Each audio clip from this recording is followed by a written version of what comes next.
अस्सलाम वालेकुम। आज मैं आपके साथ उर्दू का टारगेट पेपर शेयर करूंगी जो 100% आपके पेपर में आएगा ही आएगा। तो आप इसकी पूरी प्रिपरेशन करके चली जाइएगा। इसके अलावा आपको कोई भी टारगेट पेपर याद करने की ज़रूरत नहीं पड़ेगी। प्लस ये कि अगर आप चैनल पर नए हैं तो मैं आपको बता दूं कि मैं आपके सब्जेक्ट से रिलेटेड आपके साथ नोट्स शेयर करती हूँ।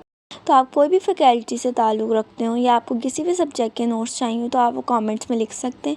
मैं उनके नोट्स आपके साथ शेयर कर दूंगी, प्लस आपको समझा भी दूंगी ताकि आपको याद करने में आसानी हो। उर्दू के पेपर की बात करेंगे तो आपको ये 100 मार्क्स का मिलता है। इसकी आपको ड्यूरेशन मिलती है 3 घंटे में, आपको इसको कंप्लीट करना होता है। पहला आपके पास हिस्सा अलीफ होता है जिसमें MCQs दिए जाते हैं आपको, और वो 20 मार्क्स के होते हैं। हर MCQs 1 मार्क का होता है। इसकी तैयारी आपने 10 ईयर से करनी है। पूरी 10 ईयर के MCQs आपने पढ़ के जाने हैं। प्लस ये जो आपको सबक दिए जाते हैं उसके सामने मुसन्निफ़ के नाम दिए जाते हैं। ये नज़म होती है, उसके सामने शायर के नाम होते हैं, वो भी आपने ज़रूर पढ़ने हैं। वो भी आपके MCQs में आ सकते हैं।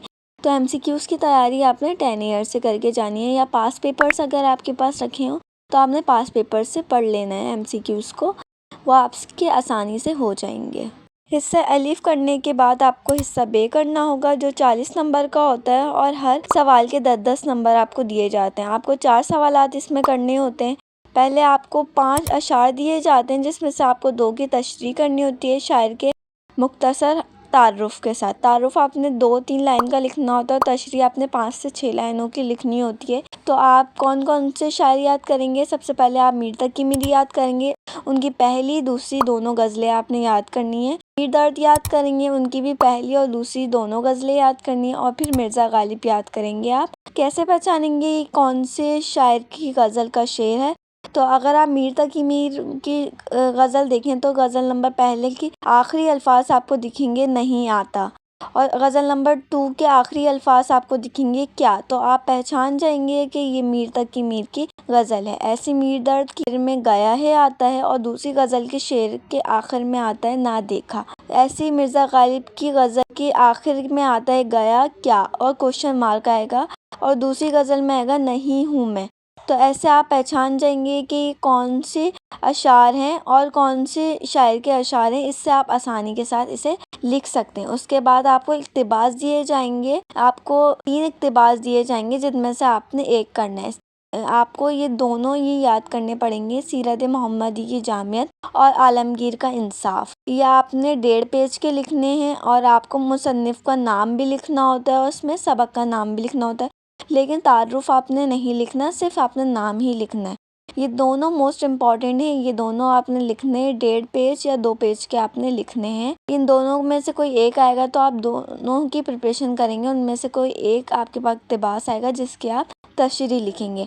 और सबक नंबर 4 आपको दिया जाएगा नज़्मों के मरकज़ी ख़यालात। आपने सिर्फ मरकज़ी ख़याल याद करना है 3 नज़्मों का, और आपने मुख्तसर तारुफ़ देना है शायर का जो कि 3 से 4 लाइनों में होगा। पूरा मरकज़ी ख़याल 1 से 1.5 पेज पे या 2 पेज पे लिखना है। और लास्ट में आपने जो भी आप गज़ल लिख रहे हो, जैसे हज़रत फ़ातिमा रज़ियल्लाहु ताला अन्हा की रुख़सती, उसमें जो भी गज़ल है उसके आपने अशार लास्ट में 2 ज़रूर लिखने हैं। इससे आपको अच्छे नंबर मिलेंगे। अच्छा, जो सवाल नंबर 4 है उसमें आपको चॉइस आती है, या तो आप ये मरकज़ी ख़याल करें या तो बंद करें। मेरी चॉइस ये है कि आप बंद नहीं करिएगा, क्योंकि आपको एक ही बंद दिया जाता है और वही आपने लिखना होता है शायर के नाम के साथ। अगर आप कर रहे हैं बंद तो आपने 3 नज़्में आपको दी गई हैं, हम, नात और खेत। ये आपको तीनों की प्रिपरेशन करनी पड़ेगी। इनमें से कोई एक बंद आएगा, वही आपने लिखना होगा। उसके बाद सवाल नंबर 5 में आपको खुलासा दिया जाता है मुसन्निफ़ का मुख्तसर तारुफ़, इसमें भी लिखना होता है। तारुफ़ आपको 4 से 6 लाइनों में लिखना होता है, और आपको खुलासा 1 से 2 पेज का लिखना होता है। डिपेंड करता है कि सबक कितना लेंदी है। उसके बाद ये आपने तीनों खुलासे याद करने हैं। सवेरे जो कल आँख मेरी खोली, इसका खुलासा मैंने आपके साथ शेयर भी किया, आप चाहें तो देख सकते हैं। चाल मालदार भी मैंने आपके साथ शेयर किया है, वो भी आप देख सकते हैं। नए दौर की लड़की, ये मैं आपके साथ शेयर कर दूंगी, तो आप वो भी याद कर सकते हैं। उसके बाद आपको इसमें भी चॉइस आती है, या तो आप खुलासा करें या तो आप सवालात करें। आपको 8 मुख्तसर सवालात दिए जाते हैं जिनके आपको 5 मुख्तसर जवाबात लिख लेने होते हैं। ये आपको चैप्टर्स के ही दिए जाते हैं। जो चैप्टर के लास्ट में आपको सवालात दिए जाते हैं वही उनमें से ही आते हैं, उनमें से ही आपको लिखना होता है। लेकिन मेरी चॉइस है कि आप सवालात के जवाबात अगर आपको चैप्टर्स बहुत अच्छे से आते हो तो आप वो लिख सकते हैं, वरना आप खुलासा भी कर सकते हैं, दोनों आपकी चॉइस पर। उसके बाद लास्ट में आपने हिस्सा जिम करना होता है, जो तफसीली जवाबात के सवालात होते हैं। ये भी 40 नंबर का होता है, हिस्सा बे भी 40 नंबर का है और हिस्सा जिम भी 40 नंबर का, लेकिन इसमें सिर्फ आपने 2 ही क्वेश्चंस करने होते हैं। सबसे पहले क्वेश्चन आपको दिया गया है कि किसी भी शायर का शायराना खुसूसियात आपने लिखनी होती है। इनके हेडिंग्स आपने 10 से 12 लिखनी होती है और हर हेडिंग में आपने उनके शेर लाजमी लिखने होते हैं। आपको ख्वाजा मीर दर्द भी याद करना होगा, ख्वाजा मीर तकी मीर भी, ये मोस्ट इम्पॉर्टेंट दोनों हैं। और अगर आपने ये दोनों याद कर दिए तो मिर्ज़ा असदुल्ला गालिब भी आपने याद करना है और हर हेडिंग में आपने इनके अशार ज़रूर ऐड करने हैं, इससे आपको बहुत अच्छे नंबर मिलेंगे। सवाल नंबर 7 आता है, नसर निगार को एक करना होता है आपने। इसमें आपको मैंने 3 दिए हैं, आपने तीनों ही याद करने हैं। ऐसी वीडियो शेयर करूँगी जिसमें आपको मैं एक ही तरीका बताऊँगी जिसमें आप ये कोई भी आए आप वही हेडिंग्स और सब लिख सकते हैं।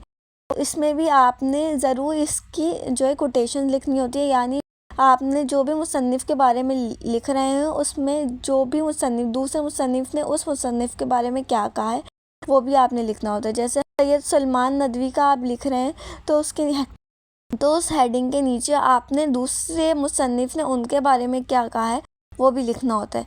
या आपके पास चॉइस होती है, आप मज़मून लिख लें। अगर आप मज़मून लिखेंगे तो आपको पता है वो 20 नंबर का मज़मून है, तो आपने 4 से 5 पेजेस लिखने होते हैं जिसमें टाइम बहुत ज़्यादा चला जाता है। इसलिए मेरी माने तो आप सवाल नंबर 7 में नसर निगारी ही करें, इससे आपको अच्छे नंबर भी मिल जाएंगे। और जिस तरीके से मैं आपको बता रही हूँ आप वैसे करिएगा।